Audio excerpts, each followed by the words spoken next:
The next cube is titled, Take a Nature Pill for Better Wellbeing. It unites faculty from the School of Natural Resources and Environment, the Center for Statistical Consultation and Research, the Medical School, and the College of Engineering. Its team also includes undergraduate and graduate students from the School of Education and the LSA Department of Psychology, the Taubman College of Architecture and Urban Planning, and the School of Information. Here to represent are Professors Mary Carol Hunter and Brenda Gillespie, with students Jeffrey Albrecht, Ali Escarinajad, and Alfred Lee.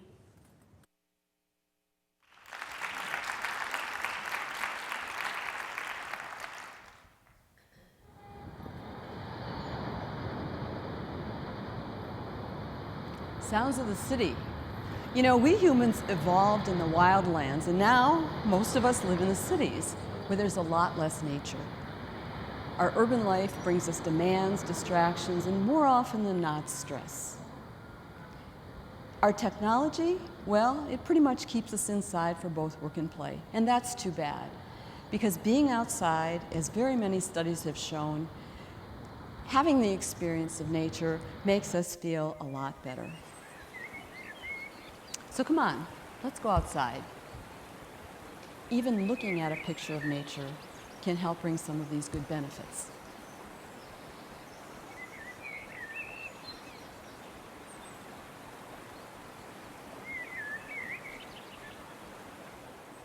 Now this is good medicine. This is also free health care. Our central question was, what is the best nature pill prescription? And this had several facets. How much interaction is enough? 5 minutes? Half an hour? And what kind of nature is the right kind of nature? Currently, healthcare professionals in North America and Europe are writing prescriptions for nature pills without really knowing what to prescribe. MCubed offered us the catalyst to look for answers to these very complex questions in a highly collaborative way.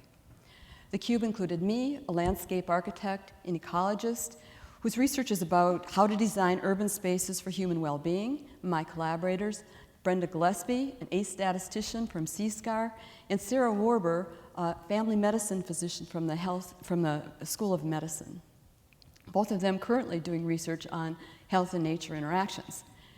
We were fortunate enough to attract Dr. John Hinckley, the app programmer for us, and also an adjunct faculty in the College of Engineering, as well as a fantastic group of students. And here's a little bit about how this all went down. A year ago, after completing three pre-pilot studies that had very low completion rates, we realized that getting participants to stick to a really simple regime, go outside 3 times a week for 10 minutes, was going to be a challenge. Maybe we shouldn't have been surprised. Our target, after all, was the normal, healthy person, people like all of you here, whose lifestyles, work styles, and responsibilities really keep that opportunity for a restorative walk in the park to a minimum. The result was an experimental approach that puts you, the individual, in the driver's seat, letting you customize the nature pill prescription based on your lifestyle and preferences. And to keep track of all those personal decisions, all of that data, we developed an app.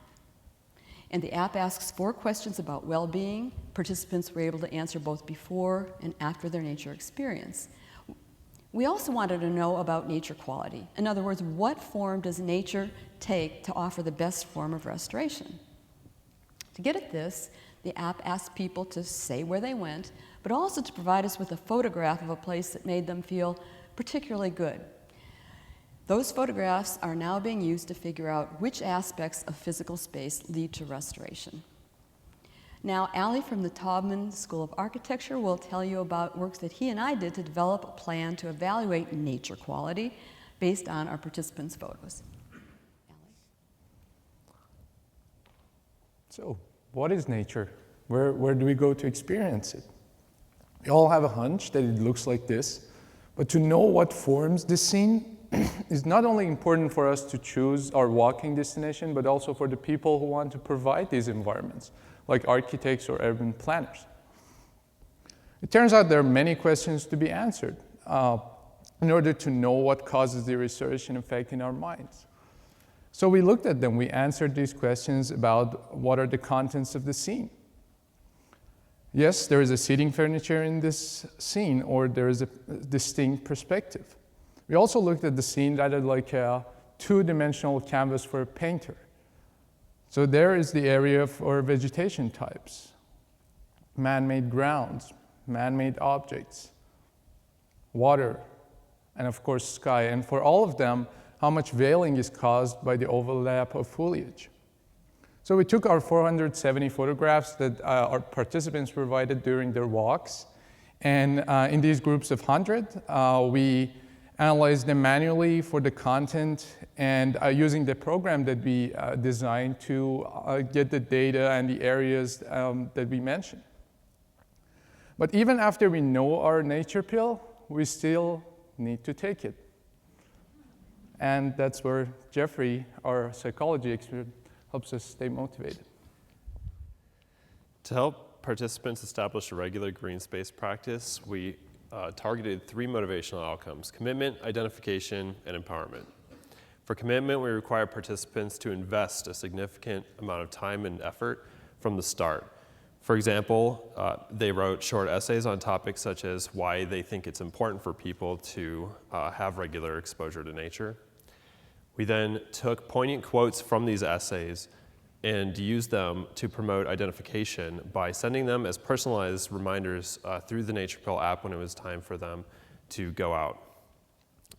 Finally, we empowered participants by giving them a list of strategies that they could use to establish to succeed in their green space practice goals, as well as in other domains of their life requiring motivation regulation. One such strategy was to promote awareness through a simple mindfulness exercise in which they concentrated on a single sensation at a time, such as the smell of the natural environment. Then after each outing, participants would report their use of the different self-regulation strategies on the Nature Pill app. You know, There you go. our data analysis showed that these motivational tools were effective in promoting not only a reduction in attrition and promoting the nature experience. In the early pilot studies, only 50% of the participants were able to complete the program. But in our most recent pilot study this past summer, 83% were able to complete the program. So what was the difference? This time we added motivational tools. The motivational tools included the scheduler and also personal motivators such as visualization. Our participants targeted 3 nature experiences per week. The result was a median of 2.4 nature experiences per week, which we thought was a terrific result. In addition, many people exceeded the 3 nature experiences per week goal. This floral bar chart, which is a first for me, shows the motivational tools most consistently used by participants. It shows that the scheduling app and mindfulness were used the most, followed by reflecting on past successes, social support, anticipating barriers, and visualization. So does the Nature Pill work? Yes. Our participants found that it reduced their stress, it improved their ability to focus, and it gave them greater satisfaction with their mood and their energy level. But wait, so some people might say that self-report data isn't exactly a hard science. And for all you healthcare professionals out there who require a physiological basis for prescribing nature pills, we used cortisol as an evaluation of a biometric stress marker in our subjects. Essentially, the greater the cortisol levels, the greater the stress in the individual at the given time. The vice versa is also true. Cortisol is collected via salivettes, these plastic little tubes with cotton swabs inside of them. All the subjects had to do was take the swab out of the tube, chew on it for 90 seconds, spit it back in. That's essentially all. Yummy. So we asked our subjects to collect a baseline cortisol sample as well as at 4 different time points throughout the study. For each time point, we collected a pre-sample and a post-sample, before and after the nature experience. All the samples were assayed at the end, which gave us a foundation for our self-report data. The result was that our cortisol data corroborated the self-report findings. A stunning 60% of all nature experiences led to a lowering of stress. This result is highly statistically significant. Great. So, what about the prescription? Well, we're still deep in analysis, but we can say a few more things. Which pill? So far, we know that people who took a nature pill in small, public, green spaces or in private green spaces like your backyard reported the greatest amount of restoration. We also know that there was surprisingly no connection between weather conditions and the restoration impact. What dose? Surprisingly, it appears that the duration, the length of the nature experience is not related to the degree of restoration. In fact, a short time, 10 minutes, seems to be able to do the trick. So it doesn't take you long to get this effect. Interestingly, we had asked people to go out for 10 minutes, and for over 75% of our nature experiences, people went well over that. In fact, during the first week, the average time out was 21 minutes, and by the end of the study, 8 weeks later, it was 25 minutes. So people clearly came to love their nature pill. Where do we go from here? Well, our methods development was highly successful. We produced a functional and fun way to collect data, and our pilot study results are now leading the way for future research. It is our hope to distribute this information to support the healthcare community in their efforts to prescribe nature pills for people all around the globe. And we are also hoping to sample a much larger and far more diverse population by using both clinical trials and online crowdsourcing. And when that happens, we invite all of you to join us. Thank you very much.